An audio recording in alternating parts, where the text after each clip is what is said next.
Boa noite! Gente, a gente quer agradecer, porque a gente sabe do empenho de vocês. A gente teve notícias de muitas cidades que vieram ter esse momento aqui com a gente. Que bom, a gente sabe que tem gente que está desde há 1 hora lá fora. Então, como forma de honrar todos vocês, que já estão aí há muito tempo, e também honrar os que estavam vindo e nem conseguiram entrar, nós vamos brevemente, então, apresentar. Eu creio que vocês já sabem, vou pedir que a Helena e o João podem vir até aqui. Eu quero apresentar vocês. Quero dizer o seguinte, gente, antes de apresentá-los. Só para que a gente tenha uma ordem do lugar e do evento, às vezes tem pessoas que vão, vocês sabem que tem os estacionamentos aqui, né, ao lado e aqui na Nobre Embalagens. Nós gentilmente pedimos que após o evento vocês possam retirar os carros para poder iluminar. Às vezes tem gente que está com um filhinho doente em casa, né, às vezes tem que, sei lá, voltar para casa meio rapidinho. Então, por uma ordem, a gente pede que vocês possam nos ajudar nessa questão, ok? E uma boa notícia. A Helena vai estar trazendo a palavra, mas nós temos uma coisa gostosa para poder dizer, que amanhã, às 14h até às 15h, nós estaremos fazendo um bate-papo mais íntimo com eles dois aqui. E aí vocês vão poder contribuir. Às vezes vocês estão ouvindo algo que ela falar, alguma coisa vai ficar no seu coração, às vezes uma dúvida que você vai ter, uma pergunta, pode mandar lá na live na hora. Eu nem sabia o que era live, e aí eu fui entender que era um bate-papo, porque eu sou mais a moda antiga do que moderna. E aí a Helena falou, eu também não sei. Eu falei, então tá bom, não sou só eu, nós estamos todos juntos e está tudo certo. Nós vamos fazer um bate-papo mais íntimo, vai ser muito gostoso. Agora, para eu apresentar vocês, eu não vou falar aquelas coisas que todo mundo apresenta de um jeito mais teórico, falando de títulos. Como psicóloga, eu vou dizer o que eu senti vindo de carro com vocês hoje. Foi muito gostoso esse tempinho que a gente teve junto, mas eu queria definir a vida de vocês, porque eu achei muito bonito, João. Eu queria te apresentar como um homem que tem uma identidade muito amorosa. E eu acho que uma das grandes virtudes de um homem é quando ele trata uma mulher com afeto, assim como Deus, como Jesus tratava as mulheres. E eu achei muito lindo, porque o teu olhar, ele representa um olhar de afeto. E que esse olhar possa nos iluminar em muito toda essa nação, não é? E agora apresentando Helena, né, Helena, acho que a tua sinceridade, ela é muito cativante. Quem acompanha a Helena sabe, eu acho uma coisa que ela fala muito legal. Ela fala, gente, não ficam pedindo para mim, para ficar tirando foto, porque vocês deviam pedir para quem está na câmera, que consegue transmitir para vocês, quem está lá atrás, ajudando com que essa transmissão seja legal. Então, assim, eu acho muito legal, porque essa é a real mesmo, né? E eu queria agradecer demais a Igreja da Lagoinha. Em especial, eu queria agradecer ao Carlos França, que tem nos dado cobertura espiritual neste momento, a semana inteira, e ele fez uma coisa muito carinhosa. Mulheres, ele fez um texto para vocês, especialmente para o nosso evento de hoje. O Carlos França é do Diante do Trono. Ele mandou para mim ontem, mas não vou poder mostrar, porque nós temos outro compromisso aqui. Eu vou fazer isso no último evento nosso em outubro, tá bom? Então, Helena, com você a palavra, que você possa se sentir na tua casa, ministrando para os teus filhinhos, tá bom? Amém, querida. Obrigada, carinho. Aleluia.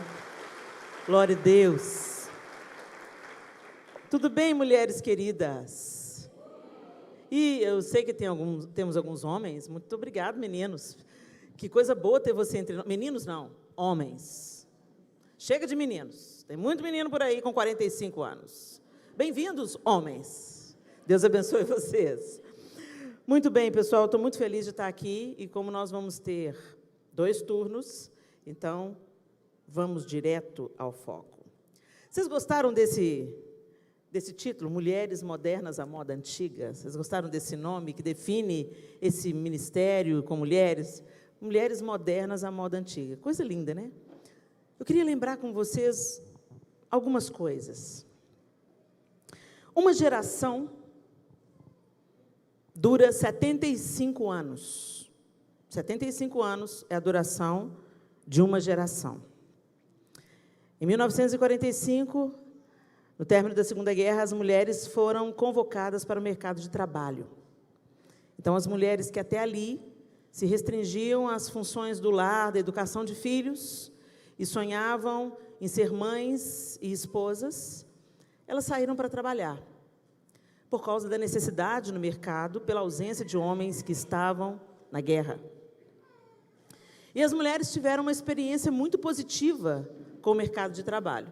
Elas descobriram que elas têm uma força criativa também, uma força de trabalho equiparada dos homens, e mulher é aquela que é dotada dessa possibilidade de fazer 1000 coisas ao mesmo tempo, né? A gente mexe o arroz, atende o telefone e balança o neném no carrinho. É uma característica feminina, nós somos multitarefas. E a mulher se encantou, então, por essa possibilidade de sair de casa, de ter a sua independência financeira, de conquistar o seu próprio espaço, e gostou dessa parada. Depois a guerra acabou, mas a mulher tomou gosto por não viver apenas no recesso do lar, mas também de conquistar um espaço na indústria e no comércio. Muito bem. Depois desse movimento, veio o segundo movimento, a segunda onda do movimento feminista. A primeira onda do movimento feminista se deu na virada do século XIX para o século XX, e era uma onda legítima, que estava reivindicando as coisas que Jesus já tinha conquistado para nós, mas que, como tudo, tem que ser repetido e repetido e repetido, porque as pessoas resolvem viver a revelia de Deus, viver propósitos diferentes dos propósitos que Deus designa para os seres humanos. Então, Jesus resgata a mulher no simples ato da encarnação. Por exemplo, vocês já pararam para pensar que a parte humana de Jesus vinha de um óvulo? A parte humana de Jesus veio de uma mulher. Jesus podia ter aparecido na terra já adulto, saído do deserto, ia dar até uma credibilidade para o ministério dele, né? E aí, quem é ele? Ninguém sabe, ninguém viu. Mas ele era o filho de Maria e de José, o carpinteiro. Ele cresceu entre a gente. Como assim esse cara é o Messias? Ainda mais no modelo que o povo judeu esperava um Messias que fosse libertá-los do Império Romano, que ia estabelecer um reino terreno, e Jesus veio para algo muito maior. E no simples ato da encarnação, ele já coloca a mulher no lugar que ela havia perdido na queda. Por uma mulher entrou o pecado, por uma mulher entrou o Redentor. Então, o simples fato de Jesus ter sido tecido no ventre de Maria, já recoloca a mulher no lugar que Deus colocou para ela, desenhou para ela. Quando Deus decreta sobre a nossa feminilidade, Ele diz: não é bom que o homem esteja só, far-lhe-ei uma auxiliadora que lhe seja idônea. Auxiliar, do original, Ezer, que define a própria pessoa de Deus no Salmo 46, por exemplo. O Senhor é o nosso socorro, bem presente, auxílio bem presente na hora da angústia. O Senhor é o nosso refúgio e fortaleza, auxílio bem presente na hora da angústia. A mesma palavra usada no Salmo 46 para definir Deus é usada em Gênesis para definir a mulher. Então Deus não cria a mulher subserviente, menor, para ser oprimida, mas cria a mulher diferente, com possibilidades diferentes, para ser auxiliadora do homem. Ajudar o homem, ser socorro do homem, solução de problemas que o homem não poderia solucionar sozinho. E mais, ele disse, além disso, ele disse idônea. Idônea significa, segundo o dicionário, apta, capaz, competente e moralmente correta. Então, de maneira nenhuma, Deus cria a mulher num grau diferente. Deus institui a liderança masculina sobre a mulher dentro do casamento, depois da queda.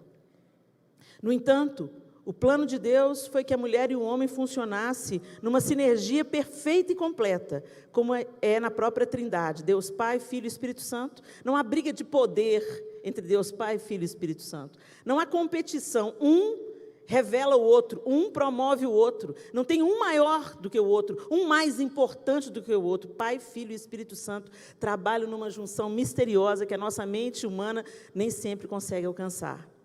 E eu acredito que essa mesma sinergia e equilíbrio é que Deus planejou para homens e mulheres. Não para que fossem competidores, mas que formassem um time em unidade plena. Por isso ele diz, por isso deixa o homem pai e mãe e una-se à sua mulher e sejam os dois uma só carne. Ou seja, movendo-se na mesma direção, desejando e trabalhando pelas mesmas coisas. E sobre essa estrutura nasce a família. Que coisa mais linda. Satanás, a serpente, mira na mulher no jardim, porque ele sabia que se ele atingisse a mulher, ele atingiria o homem. Por quê? Porque nós temos um poder dado pelo próprio Deus de influência. Quando tem uma mulher querendo uma coisa dentro de uma casa,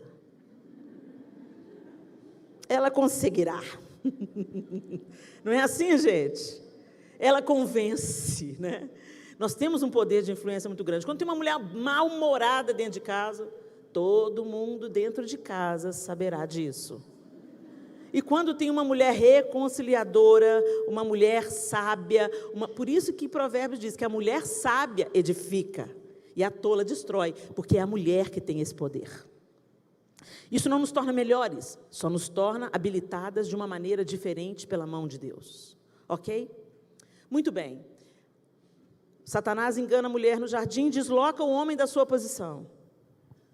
E Satanás engana a mulher novamente, com a sedução do poder, da autossuficiência e da independência do marido.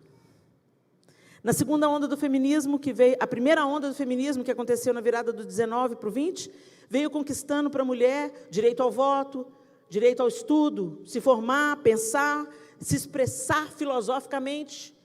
Ótimo, maravilhoso. Inclusive, nessa primeira onda do feminismo, houveram as feministas maternais. Elas estavam reivindicando melhores condições para criarem seus bebês. A segunda onda já não foi tão doce. A segunda onda veio combinada com o sexo, drogas e rock and roll, a liberdade sexual, a invenção da pílula anticoncepcional e todas as doideiras dos anos 60. A mulher agora, com a pílula anticoncepcional, ela não tinha só o trabalho para se sustentar, mas ela também tinha independência para ter múltiplos parceiros. E exatamente isso foi fomentado no final dos anos 50 e da década inteira, a década de 60, passando um pouco para os anos 70. Muito bem. Uma geração quase está fechando agora, em 2018. Desde a Segunda Guerra até hoje, 73 anos.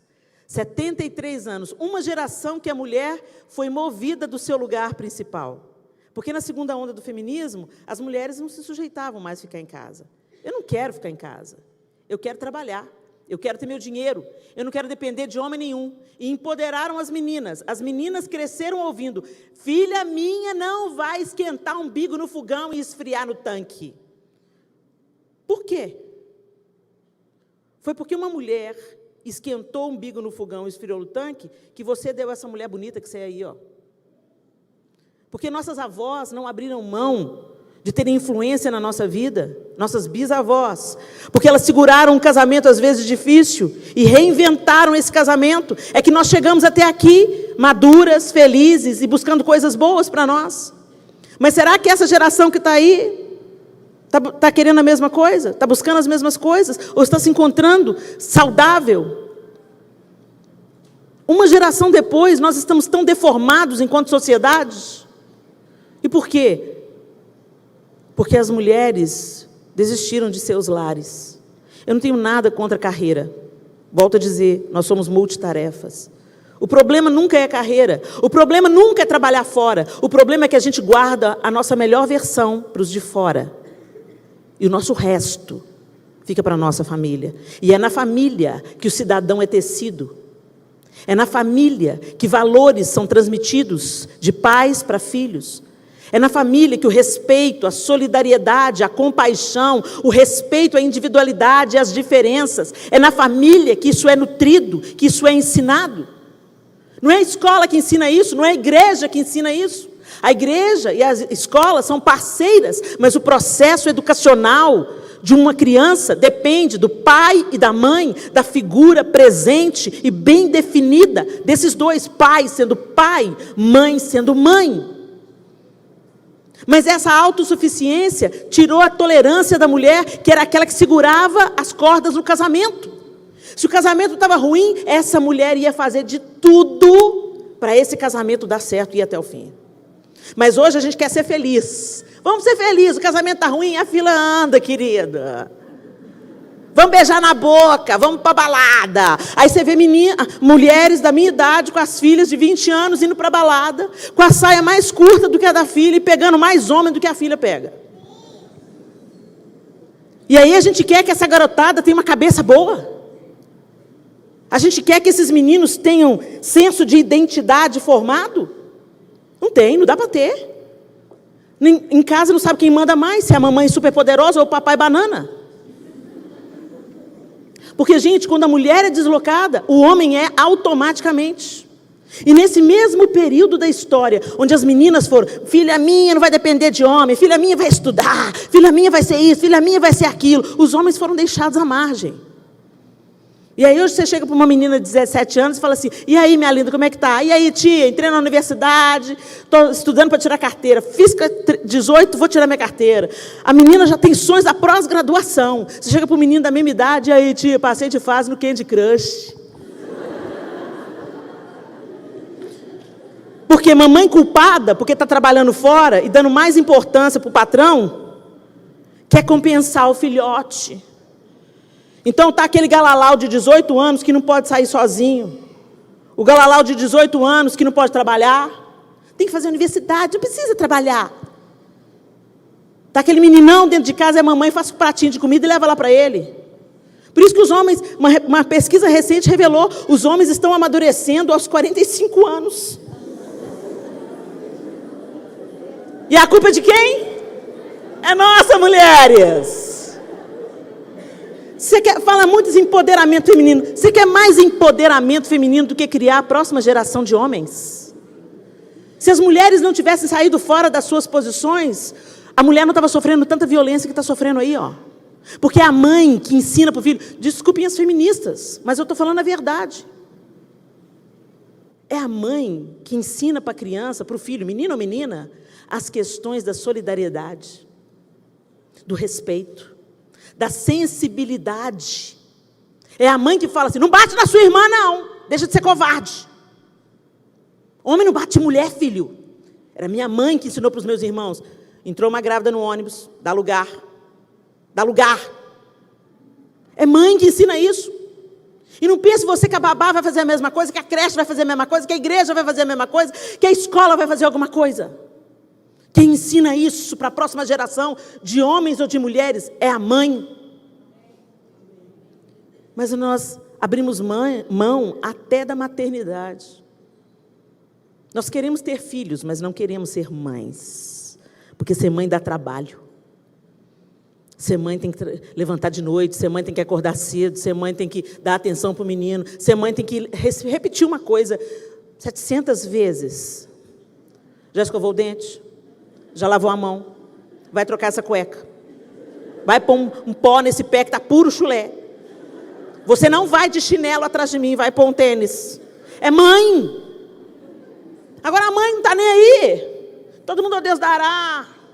A mãe está ocupada na carreira, bombando nas empresas, conquistando, ganhando dinheiro, dando para o menino tênis de marca. E aos 16 anos ele se mata. Porque brigou com a namorada. Nunca foi acostumado a receber limite. Nunca foi acostumado a ter não como resposta. Aí entra num processo, não tem resiliência, não tem resistência de lidar com a dor quando ela o abate. Gente, que sociedade é essa que nós estamos vivendo? Exatamente uma geração depois que a mulher foi deslocada. Olha para os milhares, para centenas de anos antes disso. Centenas de anos históricos. Ah, mas a mulher era oprimida, a mulher era isso, a mulher era aquilo. Gente, não na minha visão. É claro que existiam casos de opressão? Sim. Existiam casos de abuso? Sim. Mas quando a gente olha, era uma sociedade onde professor, igreja, pai, todo mundo falava a mesma língua.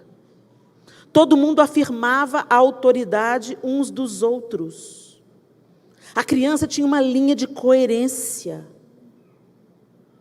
As mães dentro de casa eram a autoridade máxima, mesmo estando debaixo da cobertura da autoridade masculina. A mãe tem um poder de... Eu lembro minha avó, quando alguém ficava doente, chama a vovó. A vovó parece que tinha a porção mágica. Chama a vovó que a vovó vai saber o que fazer. Incrível. E essa mesma avó maternal, reconciliadora, acolhedora, protetora, é que apresentava a autoridade masculina. Meu avô, um homem trabalhador, honesto, íntegro. A palavra dele era uma só. Não era de muito mimimi, não era de muito beijinho e abraço, mas do jeito dele, ele era aquele vô terno, atencioso, provedor. Minha avó falava, Lau! Meu avô chamava Juvenal. Lau! Acabou o arroz! Ele olhava para ela, punha as mãos para trás e saía. E voltava com arroz, com mais a feira completa. Segurança. Quando o vovô estava por perto, nada ia faltar. Um homem seguro, um homem íntegro. Meu Deus, como nós nos distanciamos do padrão divino para nossas vidas. E trouxemos para nós muitas dores, muitos problemas, e um desses problemas, latentes no nosso tempo, é a ansiedade. E é dela que eu quero falar hoje com vocês. Abra sua Bíblia comigo em Mateus 6, 25.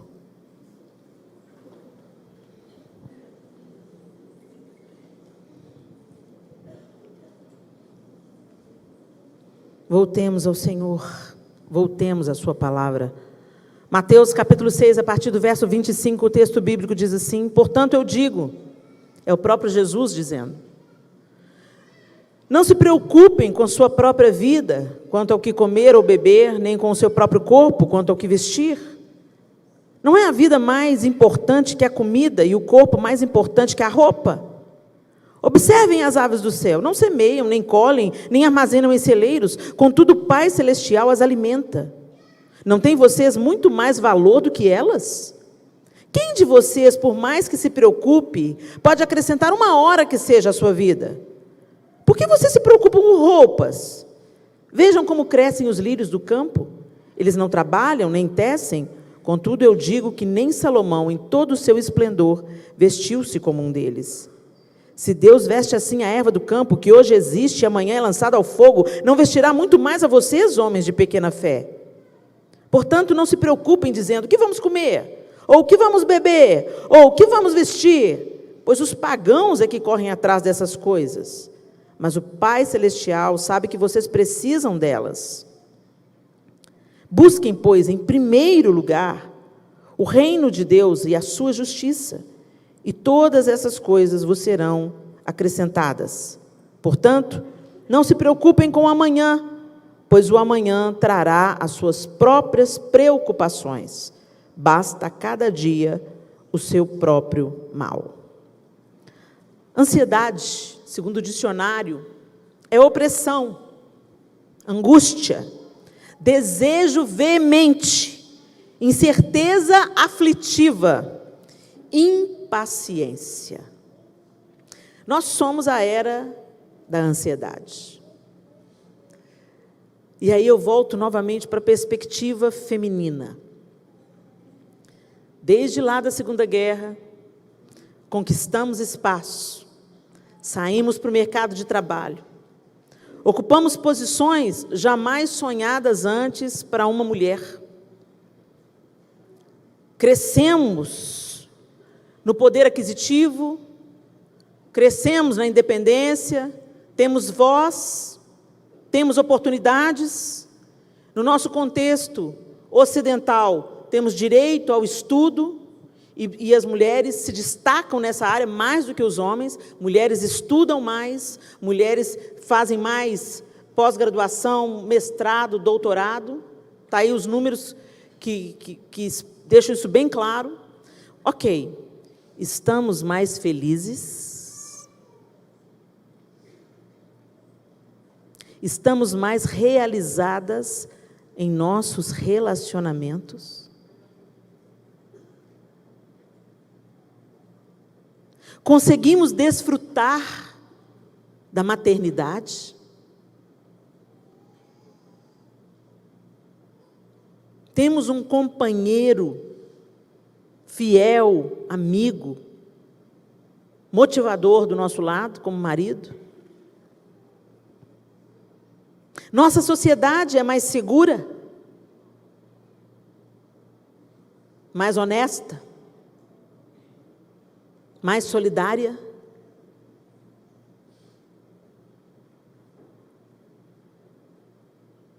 Eu acredito na força feminina de uma maneira extraordinária. Quando uma mulher quer mudar um ambiente, ela muda. Quando uma mulher quer sarar um casamento, e principalmente quando ela tem o conhecimento da palavra e a sabedoria que flui do alto, eu conheço testemunhos estarrecedores de casos impossíveis que foram modificados pela resiliência, resistência e insistência de mulheres. Às vezes, dentro de um ambiente inóspito, de um casamento difícil, a mulher assume um lugar de protetora, de guardiã dos filhos. E ela consegue, mesmo vivendo um relacionamento difícil com o parceiro, apresentar para os filhos um pai em quem eles possam confiar. Quem faz isso, quem tem a habilidade divina para fazer isso, é a mulher. É por isso que Deus decretou: não é bom que o homem esteja só. É por isso que eles se casam 3 meses depois que a gente morre. Não é porque eles são safados, picaretas, nada disso. É porque, e não é uma questão de sexo também não, gente, aguenta viver sem sexo, não é isso. É porque quando ele perde a mulher, ele perde a pessoa que organiza a vida dele. O cara fica sem norte. Ele está dentro de casa e ele não sabe como agir. A casa, parece que a vida foi embora da casa quando a mulher morre. Quando o homem morre, você entra numa casa onde há luto pela viuvez da mulher, ela está lá sofrendo, chorando, a viúva, mas os meninos estão alimentados, a comida está cheirando lá no fogão, tudo está organizado, a vida flui. Ela está sofrendo, sim, mas a vida está fluindo. Agora, quando o homem fica viúvo, gente, ele fica uma mula sem cabeça. Ele fica desnorteado, ele fica... E muitas vezes eles casam, tentando buscar essa pessoa que vai dar de novo um suporte para a vida dele. O amor da vida dele continua sendo a falecida, só que ele precisa de alguém. Foi Deus que inventou essa moda. Não é bom que o homem esteja só. E a palavra de Deus, ela é criadora, ela cria. Ele cria todas as coisas pela palavra, ele criou todas as coisas pela palavra. Haja luz e houve luz. Ele cria pela palavra. E o decreto dele para você, minha linda, é que você é apta, capaz, competente, moralmente correta, e você é solução de problemas, você é socorro na hora da angústia. E quando a gente dá as costas para o decreto de Deus, vai viver do nosso jeito, a gente só quebra a cara. Quem quebra princípios, quebra a cara. E a gente vive infeliz com uma jornada tripla de trabalho. Você trabalha fora, você trabalha dentro, até quando você vai deitar, você trabalha.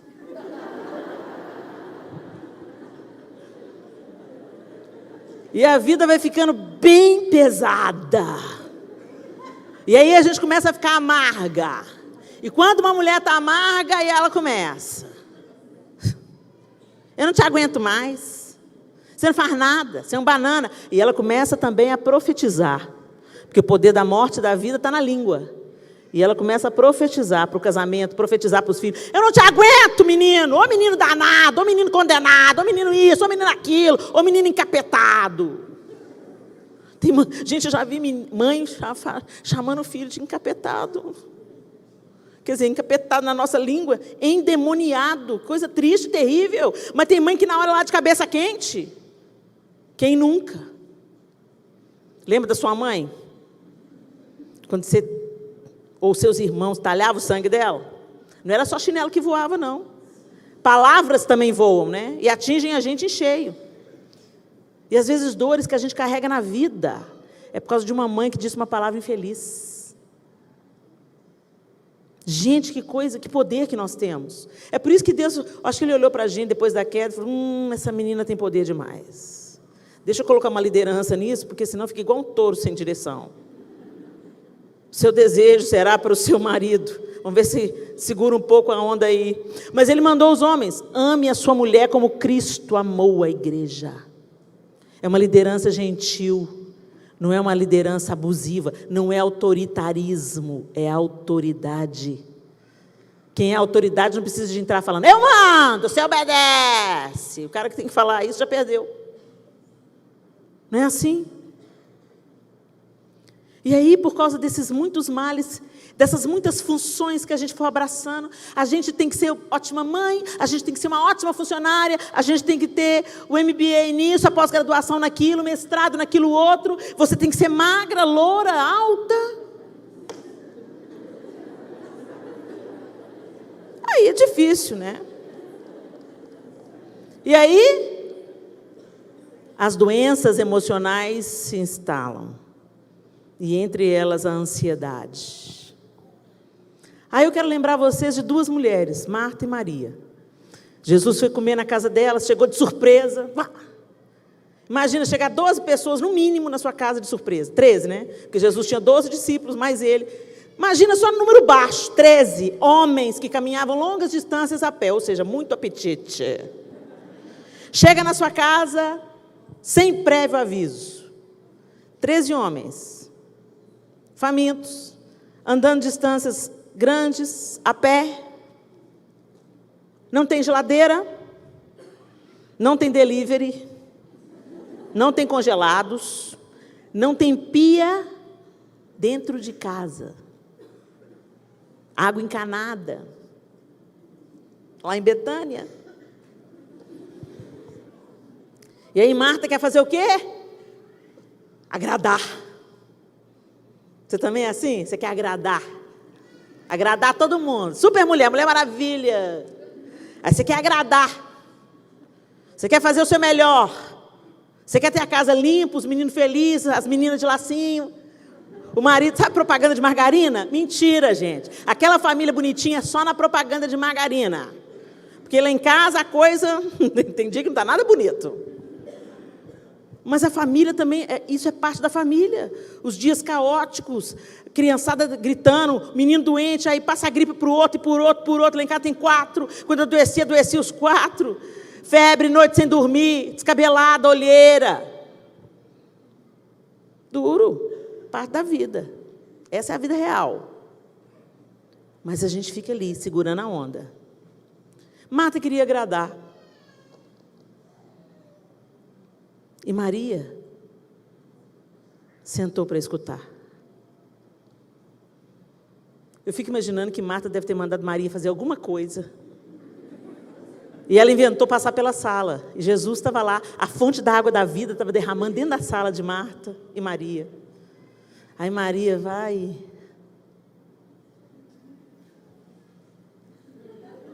Porque não era lícito as mulheres se assentarem para aprender de um mestre como Jesus.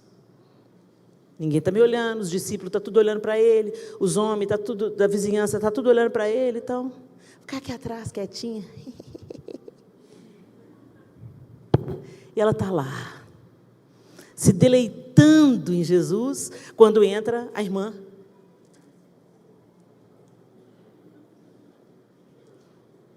Jesus, não te importas que minha irmã me deixe servir só? Diz-lhe, pois, que me ajude.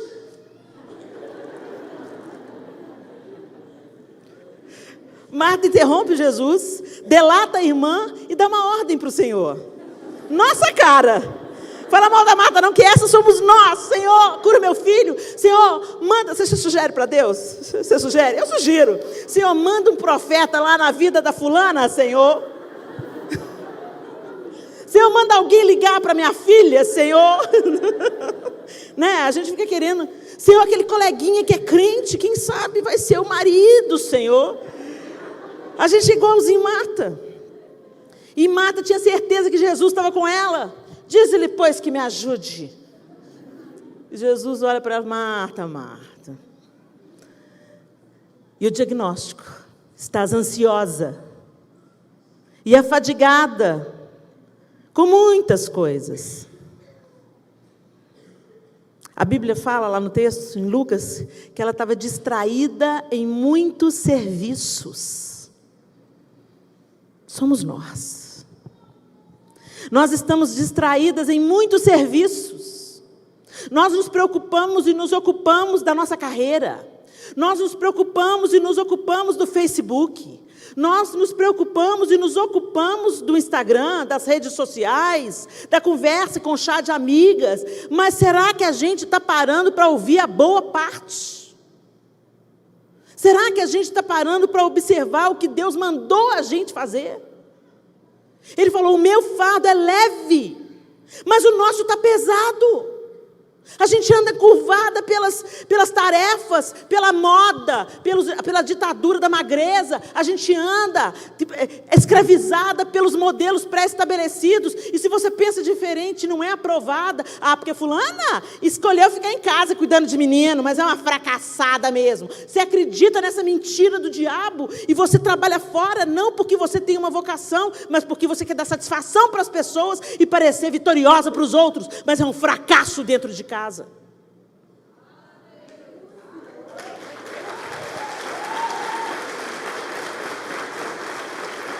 Quanto peso, gente, quanto peso a gente toma para nós mesmas. Você está lá feliz com a sua vida, com o seu marido, com o seu casamento, aí abre o Facebook, e a amiga está em Paris. Aí você fica olhando para a vida da outra e fala, a vida da outra é melhor. Eu conheço um casal que o marido levou ela para Paris para terminar o casamento. Estar em Paris não significa nada. Você pode estar no meio da riqueza, morrendo de solidão. O número de suicídios aumentou, gente, assombrosamente. O suicida não quer morrer, o suicida quer acabar com a dor. Porque a gente está ocupado demais para ouvir, sabe, as avós que a gente falava, as oprimidas, as coitadas, sabe? Elas tinham tempo de cuidar da casa, cuidar de si mesmas, ainda sentava na porta para ver a meninada brincar de noite e fazia aconselhamento conjunto. Hoje não precisava de pagar terapia, hoje a gente paga para alguém ouvir a gente. Mas naquela época da minha avó, da minha mãe, elas eram as terapeutas umas das outras. Quantas vezes eu vi minha avó falando, a vizinha da minha avó chamava Ana, ô Ferina, minha avó chamava Alferina.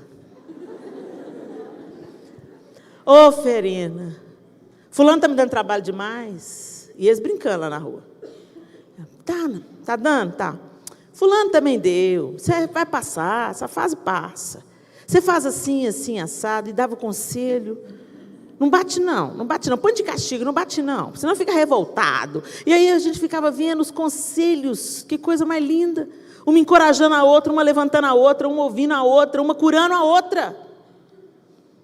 Mas hoje a gente mora de porta com outra vizinha que nunca vimos a cara dela. Todo mundo mora no mesmo prédio, ninguém se conhece. O individualismo, o egoísmo tomou conta. E a gente quer conquistar para ter coisa. E não cabe nada dentro do nosso caixão. Nada. Você não vai escolher nem a roupa que você vai ser enterrado, você vai escolher. Mas você fica correndo atrás do vento. Não, eu tenho que ter. Tem que ter inteligência, minha linda. Tem que ter inteligência para viver a vida. Para desfrutar as pessoas. Para compartilhar as coisas. Hoje a gente ama as coisas e usa as pessoas. E estamos exaustas. desesperançadas. Às vezes você olha para esse mundo e fala assim, tem jeito não. Tem jeito não. Esse mundo não tem jeito não. Fica se alimentando de lixo. Gasta muito tempo na frente das notícias, compartilhando os memes das eleições, indignada com as matérias contra o seu candidato, querendo arrancar uma foice e cortar a cabeça de alguém, nessa polarização que o Brasil está nela. Famílias estão sendo rachadas, amizades estão sendo separadas, porque estão com a esperança na política.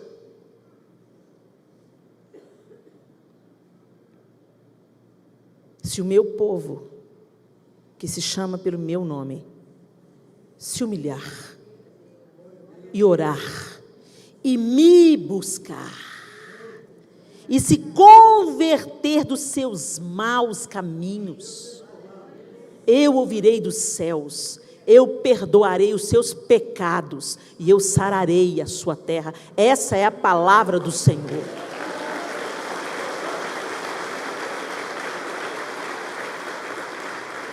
Ele institui reis e ele destitui reis. O resultado dessas eleições será a vontade soberana de Deus. Helena, mas e se tal fulano ganhar? A igreja cresce na perseguição. Ela não incha, ela cresce, porque os ratos descem dos muros. A gente vai ter que assumir uma postura. O lugar onde a igreja mais cresce no mundo hoje é onde ela é mais perseguida, degolada. Se a gente não está pronto para ser perseguido por amor a Cristo, esse nosso cristianismo é uma balela, uma conversa fiada.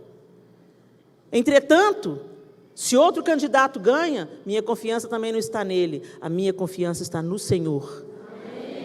Elevo os meus olhos para os montes, de onde me virá o socorro? O meu socorro vem do Senhor, que fez os céus e a terra. Ele é o Rei dos reis, o Senhor dos senhores, o presidente dos presidentes. Mas a gente coloca a nossa expectativa no homem, corre atrás daquilo que não é pão. Invertemos os nossos valores, as nossas prioridades. Os de fora ficam com o nosso melhor lado, os de dentro de casa ficam com os nossos restos. As nossas famílias estão desestruturadas. Eu sei que tem certas causas que a gente tem que comprar briga, tem mesmo, eu acredito nisso. Mas tem certas causas, gente, que elas estão aí, elas são só o fruto do pecado e da carência do homem.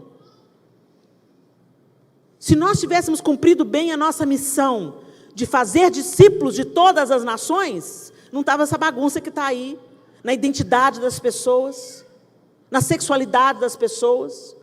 Está tudo torto, porque as pessoas estão buscando felicidade em algum canto, em algum lugar.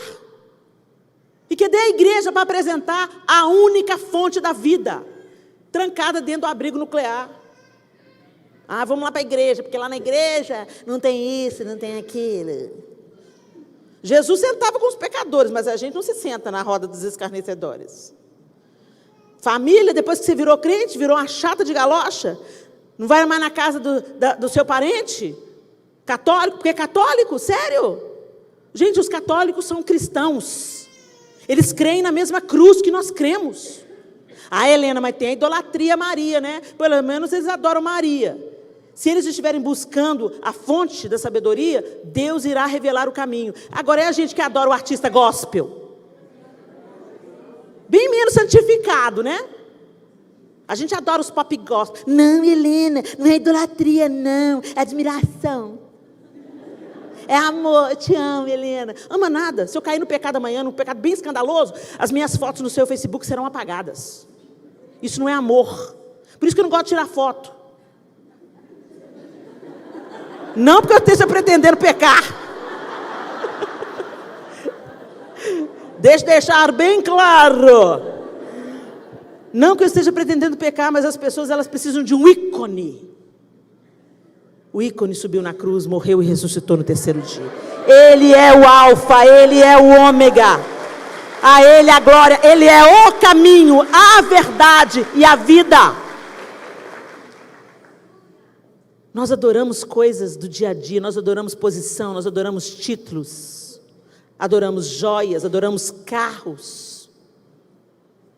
A idolatria é tudo que toma a primazia de Deus no nosso coração. Ela é pecado.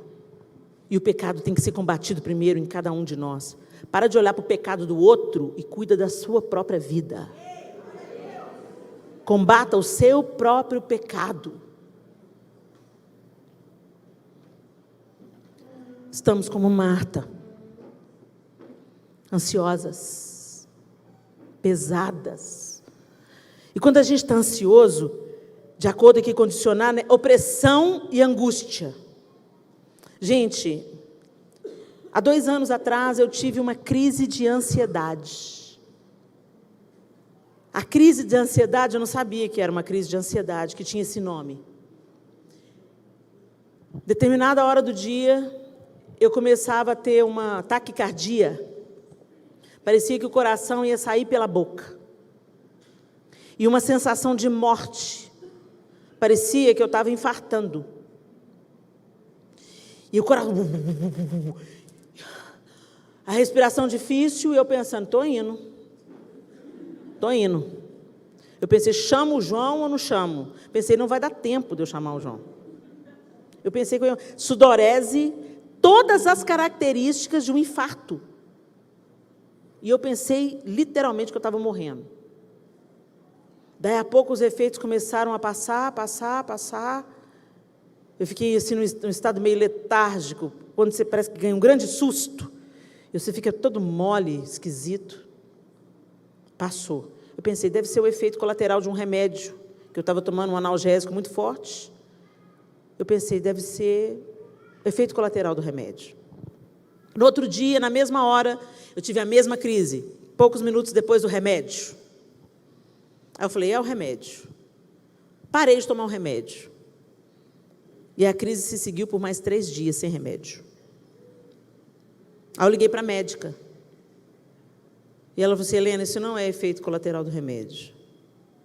Isso é uma crise de ansiedade. Você tem trabalhado demais, você tem viajado demais, você não tem tido tempo de tirar o sapato, pisar na terra, andar na grama, chupar a manga no pé, brincar, rir, se divertir.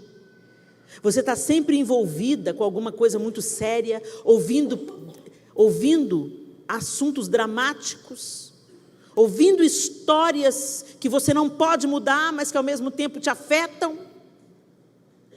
E você viaja e entra em avião e sai de avião, e chega em casa, você tem que ser mãe, e tem que dar atenção para os seus filhos, e cobrir as necessidades deles, e você tem que atender o seu marido, e você tem que ser a pregadora exemplar.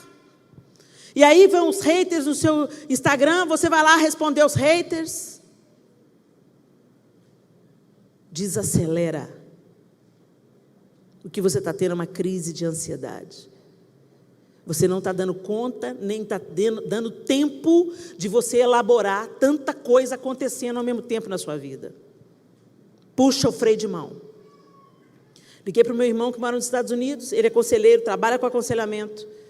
Ele falou comigo, ele chamou o João, falou, João, nem filme de aventura ela vai assistir. Entendeu? Relax total. Afasta ela das redes sociais. Não deixa ela fazer aconselhamento por um tempo. Ela precisa se isolar, ficar mais quieta, mais longe de gente. Dá um tempo para ela. Aí o João, tá bom. Aí o João, vamos assistir um filme. Um dia antes que meu irmão falou isso com o João falou assim, meu bem, você está muito cansada. Vamos assistir um filme. Aí nós fomos assistir um filme. Duro de Matar 4. Eu já tinha assistido o filme nos anos 80, 90, não sei, o filme é velho pra caramba. Aí quando tem uma cena assim, o cara enfia a faca na goela do outro, espirra, e eu... Virei pro João, que era a cadeira de rodar, virei pro João, eu não quero ver isso, eu não quero ver. Comecei a chorar. Ele falou, epa, tem uma coisa errada com essa mulher. e foi lá, buscou ajuda no meu irmão. Crise de ansiedade. Excesso de amanhã, né? Eles falam que a ansiedade é o excesso do amanhã. O que vai ser do mundo? O que vai ser das eleições? O que vai ser do meu filho? Meu filho vai ficar firme? Meu filho vai ter uma sexualidade saudável? Eu vou conseguir sustentar? Eu vou conseguir cuidar? Meu casamento vai sobreviver? A gente está sempre lá na frente e a gente não vive, não cuida do agora, das coisas simples. Senta ao redor de uma mesa, desliga a televisão, desliga os celulares. Para de ficar escrava da tecnologia, desintoxica. Volta a sentar na rua, de dia, por favor, de noite está muito perigoso. Sabe, sai do shopping, vai fazer outro programa. Vai fazer um piquenique numa praça. Gente, eu fico boba com a qualidade de vida na Europa. O povo sai, os caras de gravata, de terno, saem do escritório, na hora do almoço, 13h, e vão para os parques, e enchem os parques de toalha, e come sanduíche. Tira o sapato, tira a meia e fica andando descalço na grama. Aqueles homens de terno e gravata. Deita lá no chão, lê um livro. E a gente tem essas praças lindas aqui, só os mendigos usufruem. Só os sem teto que usufruem, a gente não usufrui. Senta lá, bate uns papos com os sem teto, você vai ver que tem muita gente boa morando na rua. Sabe, você vai ver que tem gente formada. Gente estudada, morando na rua, sabe por quê? Não aguentou lidar com a família. Que inferno é esse que você prefere a rua do que a família?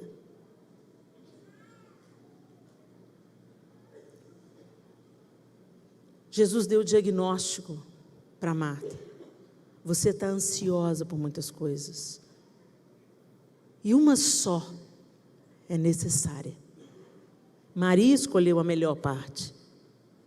E essa não lhe será tirada. A gente diz que é crente, a gente diz que crê em Deus, a gente diz que crê na Bíblia, a gente diz que Deus é a fonte da nossa alegria. Mentira! Religiosidade. Porque você para 3 horas na frente de uma rede social, mas não para 5 minutos diante da Bíblia. Glória a Deus não, irmão, misericórdia. Misericórdia. A gente prefere um tanto de outras coisas à presença de Deus e fala que o católico é que é idólatra. Sério? Nós nos tornamos semelhantes àquilo que contemplamos. Quanto mais tempo você para diante das novelas da Globo, é naquilo ali que você vai ser transformado. Quanto mais tempo você para diante da palavra de Deus, é nisso aqui que você vai ser transformado. A palavra limpa, consola, confronta, exorta, revela, abre a nossa mente, dá para a gente um óculos, para a gente enxergar tudo com um olhar profético. Por exemplo, eu estava vendo lá as questões dos refugiados na Síria, com tanto lamento, meu Deus, que miséria, o povo toma a Síria, e quem mora lá tem que sair fora. Mas é tudo uma questão de perspectiva. Eu conheci alguns missionários que estavam recebendo refugiados sírios. E eles falaram: Helena, era impossível a gente entrar na Síria para levar Jesus. Agora os sírios vêm, estão recebendo Jesus no nosso território. Deus não desperdiça nada. A gente erra os caminhos, a gente faz besteira, a gente mete os pés pelas mãos, mas se tem uma pessoa disposta a fazer a vontade de Deus, Ele vai fazer com que todas as coisas cooperem para o bem. Ele vai usar as situações mais esdrúxulas para revelar quem Ele é, sua presença, sua vida. Nós estamos dentro das igrejas, mas sofremos mais de depressão. Nossos casamentos experimentam mais divórcios. Nossos relacionamentos com os filhos estão quebrados. Existe uma geração inteira de filhos de crentes bebendo das fontes do mundo. Porque nós demos as costas ao mundo e nos trancamos na nossa bolha de superioridade enquanto não somos superiores. Fomos encontrados. Eu acho uma graça quando canta. Ousado amor, né? Ah, que deixa as 99 só para me encontrar. Cara, real, você já é 99. Deus já te encontrou. Quem tem que cantar essa música é a pessoa que está agora injetando, cheirando, se prostituindo. É elas que têm que conhecer esse ousado amor que escala montanhas, destrói as muralhas, destrói as mentiras. E nós deveríamos ser os pés do corpo de Cristo, as mãos que abraçam, os braços que acolhem. Nós fomos encontrados para encontrar. Mas nós estamos tão egocêntricos, até nas nossas canções, que o nosso Deus, gênio da lâmpada, só cuida e só ama a gente que é evangélico. Mentira. O sangue derramado foi por todos. Nós não somos superiores, nós não somos filhinhos queridos, mais queridos. Somos filhos que descobrimos a delícia da mesa do Pai. Uma delícia mesmo é ver uma mesa completa. Quando está faltando um filho na mesa, a felicidade nunca deveria ser completa. Mas nós estamos muito satisfeitos com a nossa religião. E dentro dessa religiosidade, nós temos sido tão feridos também. Estamos sucumbindo ao pecado, indo para o motel com o namorado, adulterando, tudo dentro da igreja, tudo crente, passando cheque sem fundo, dando mau testemunho no mercado, roubando, enganando, usando o nome de Deus para se dar bem. Senhor, como nós nos desviamos, Senhor.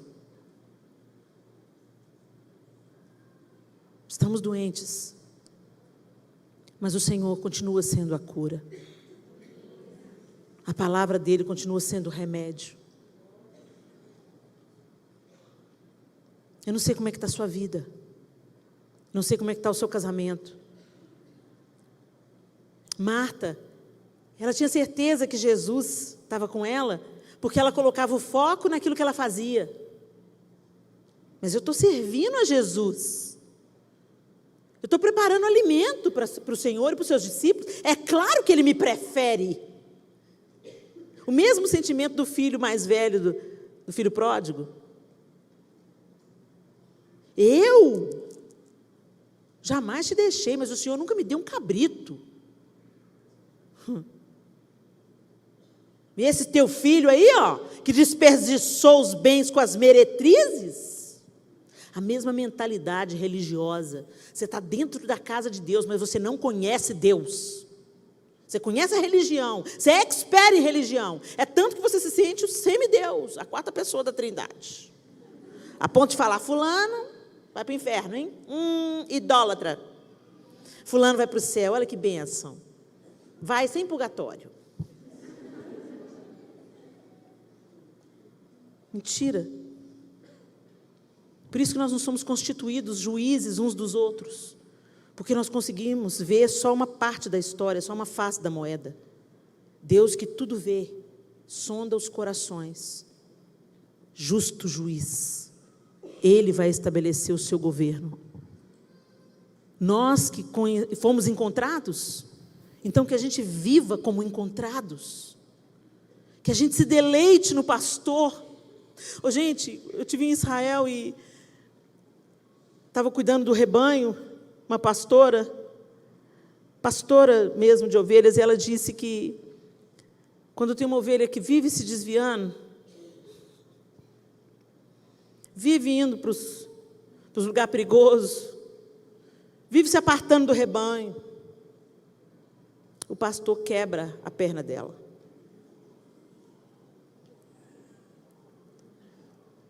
E aí ele tem que carregar a ovelha e cuidar do ferimento dela. Elas dizem que quando o pastor quebra a perna, que parece que está quebrando a perna dele, que ele geme e grita junto com a ovelha, que quando ela grita, ele grita também. E ele cuida do ferimento. E carrega ela para baixo, para cima. E quando ela fica boa, ela nunca mais sai de perto dele. Eu espero que o Senhor não precise quebrar a sua perna. Eu espero que você acorde enquanto é tempo. Sempre antes do Senhor executar o juízo, Ele manda o profeta. Avisa, avisa, avisa. Eu estou avisando vocês. Diminui o tempo na internet. Não se exponha a tanto lixo. Fuja daquilo que te faz mal. Se exponha à palavra. Porque você tem que estar forte para quando o dia mal chegar, você resistir a ele. Quando a pessoa ferida chegar, você ter uma resposta. Quando o luto abalar a sua casa, você saber de onde tira forças para continuar de pé. Não tem outro caminho, gente. Você pode fazer terapia 10 anos, se você não estiver disposta a renunciar às suas preferências e se apegar e na disciplina desenvolver o prazer pela palavra de Deus, você vai padecer como Marta. Você vai se tornar dura e crítica como Marta. Você vai se tornar arrogante, prepotente, a ponto de querer manipular o próprio Deus como Marta. Marta, Marta, andas ansiosa e afadigada em muitos serviços, mas uma só coisa é necessária. Aprendei de mim que sou manso e humilde de coração. Olha para mim. Aquele que beber da água que eu lhe der nunca mais terá sede, e eu serei nele uma fonte a jorrar para a vida eterna. Quantas vezes Jesus fala: vinde a mim todos vós que estáis cansados e sobrecarregados, e eu vos aliviarei. Tomai sobre vocês o meu jugo, porque o meu fardo é leve. Olha para mim, concentre-se em mim, foque em mim. Não olha para a direita, não olha para a esquerda, põe os seus olhos em mim. É simples, gente. Feche seus olhos. Eu quero que honestamente você pense sobre você mesmo. Que tipo de cristianismo você está vivendo? Seja você católico, evangélico, de várias denominações, assembleano, metodista, presbiteriano, batista. Que tipo de cristianismo você está vivendo? O Senhor ocupa o centro da sua vida, Ele é o foco das suas atenções, a sua palavra é o governo dele sobre você? Ou Deus fica com o tempo que resta? Você corre para Ele só quando está em apuros? A oração não faz parte da sua vida? Você conta os seus problemas para todos os terapeutas e para todos os pastores de Cascavel e região. Mas você nunca falou para Deus, esperando dele uma solução, uma resposta e uma direção.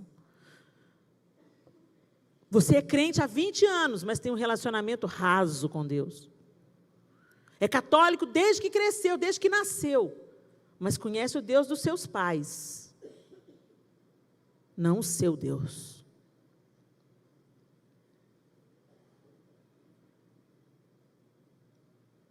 Será que nós valorizamos o que Deus valoriza? Jesus começa dizendo em Mateus: por que vocês estão preocupados com o que vocês vestem e comem? Não é a vida mais do que roupa e comida? Por que a gente gasta tanto tempo, energia, naquilo que nós não vamos levar?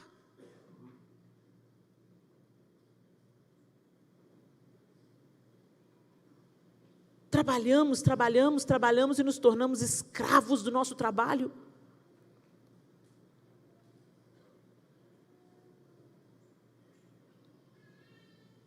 Oh Deus, tem misericórdia de nós, Senhor.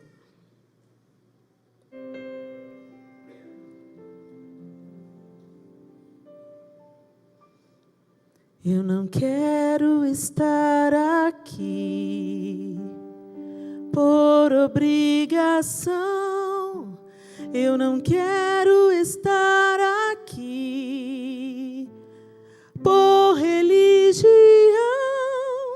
Eu só quero estar aqui porque te amo.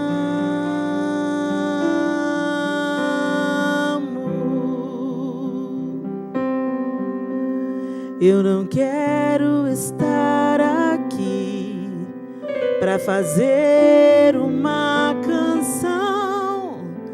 Eu não quero estar aqui para pedir algo de tuas mãos. Eu só quero estar aqui porque te amo,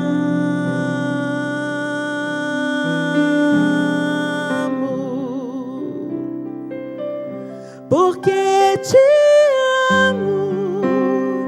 Eu paro todas as coisas porque te amo. Me prostro diante de ti porque te amo. Escolho a boa parte, que é estar aqui, quer te adorar, Senhor, quer te ouvir, quer estar aqui porque te amo,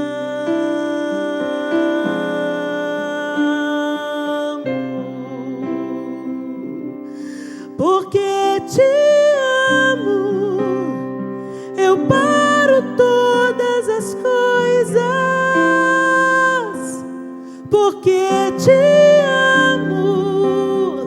Me prostro diante de ti porque te amo. Escolho a boa parte, que é estar aqui, quer te adorar, Senhor, quer te ouvir, quer estar aqui porque te amo.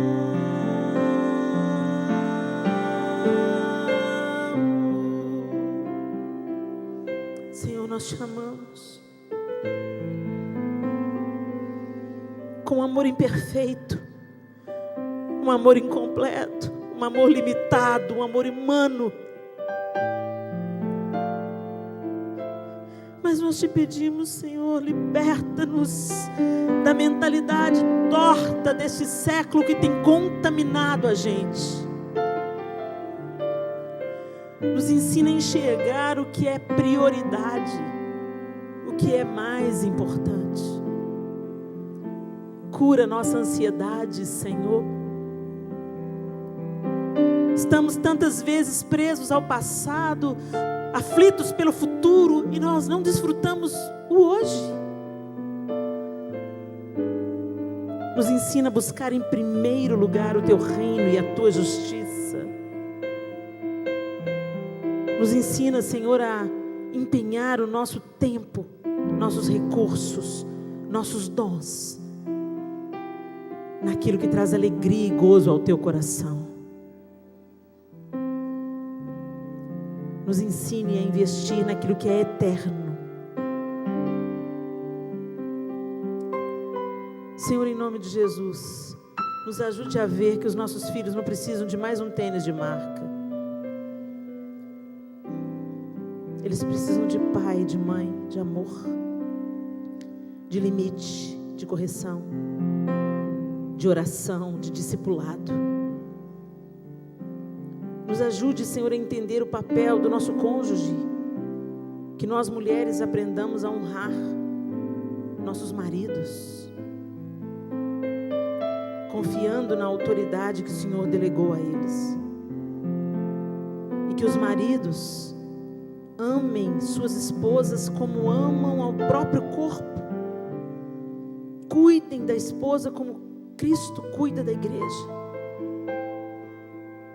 Oh Deus, ajusta nossos pensamentos ao teu pensamento.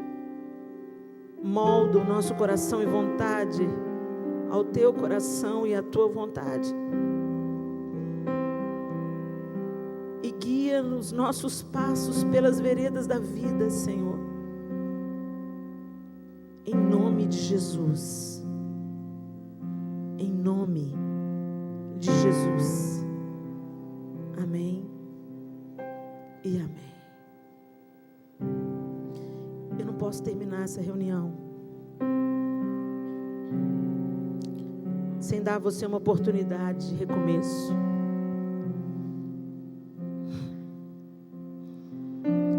Eu vivi na igreja vários anos da minha vida totalmente distante do propósito de Deus.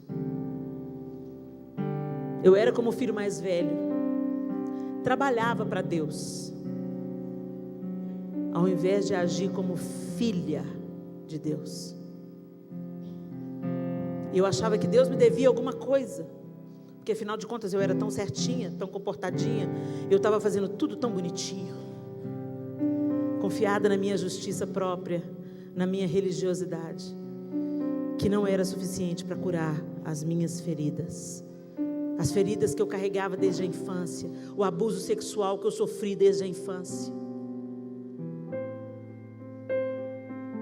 E um dia eu me rendi, eu disse: Senhor, eu quero relacionamento. Eu não quero ser só uma frequentadora de igreja. Eu quero que o Senhor me conheça. Eu quero ser conhecida pelo Senhor. Eu não quero chegar naquele grande dia e dizer: Senhor, mas em teu nome eu profetizei, em teu nome eu expeli demônios, eu curei enfermos, e ouvi: fica longe de mim, eu nunca te conheci. Esse termo conheci, gnosco no hebraico,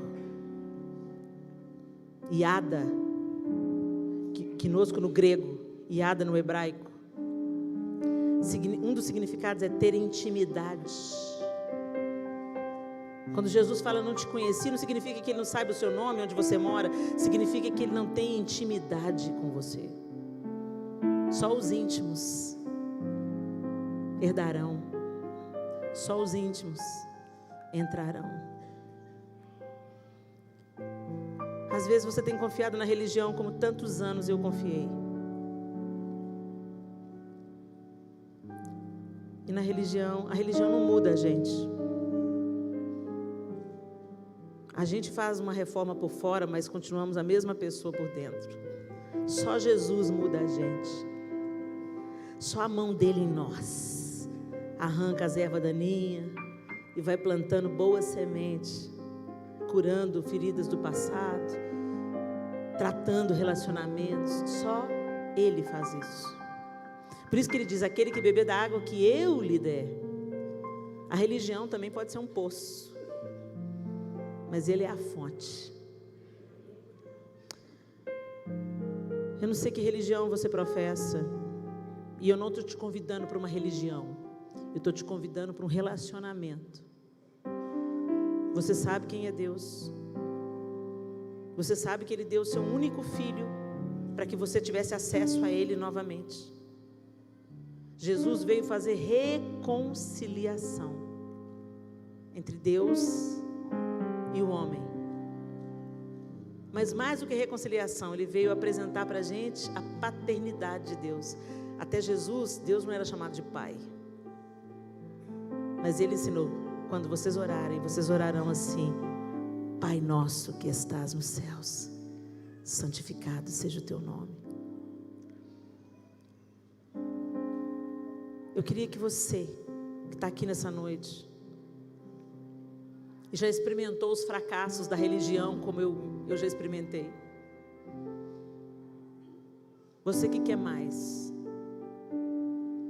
você que quer relacionamento com Deus, você que quer usufruir da identidade de filho e ser curado na sua ansiedade, nos seus medos, nas suas culpas, eu queria que só você que todos nós fechássemos os olhos para que não haja nenhum tipo de constrangimento.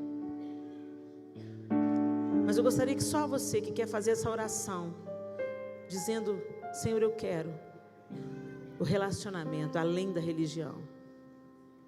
Eu quero que o Senhor entre na minha vida de fato e cure o que o Senhor precisa curar.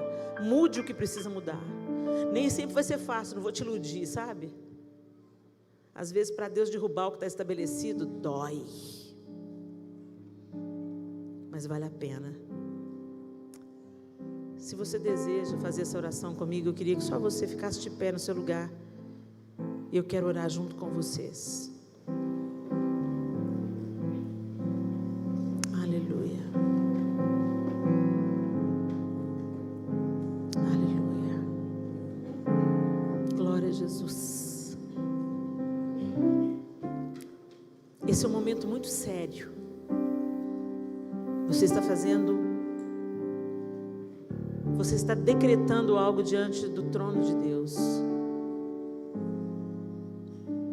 Então eu vou falar, mas você só repita.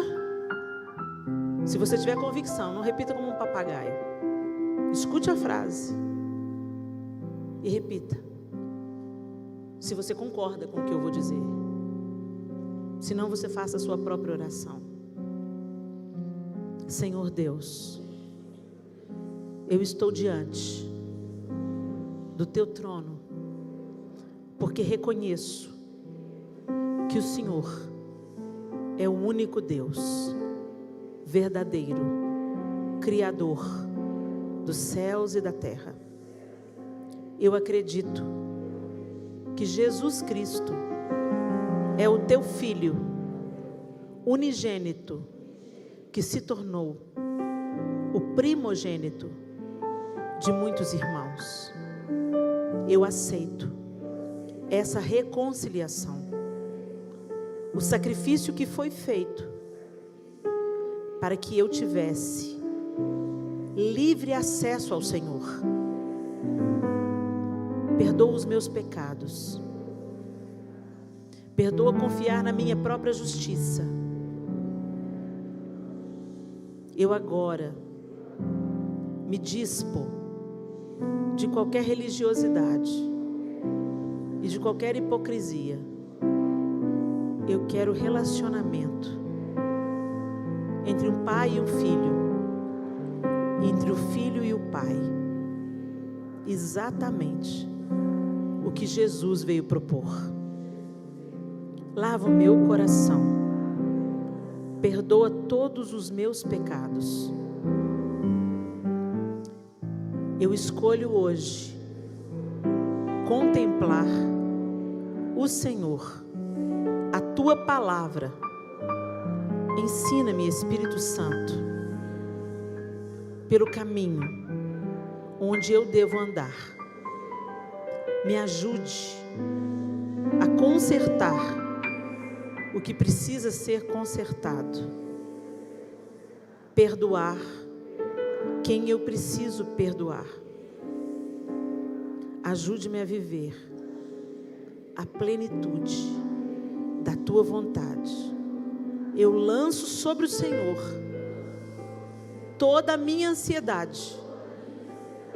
Troca comigo, Senhor, de fardo. Toma minha ansiedade. Toma o meu medo e me dá a tua segurança, a tua fé. Eu quero confiar.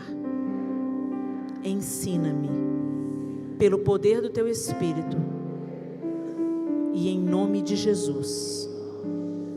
Amém e amém. Dá um abraço de Deus nessa pessoa que está aí do seu lado.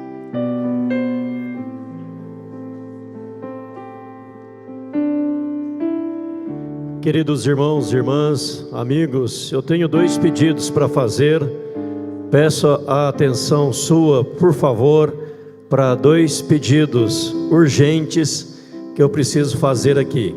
Primeiramente, eu quero agradecer a presença de todos. Eu queria pedir para aquelas irmãs, amigas, que trouxeram seus filhos,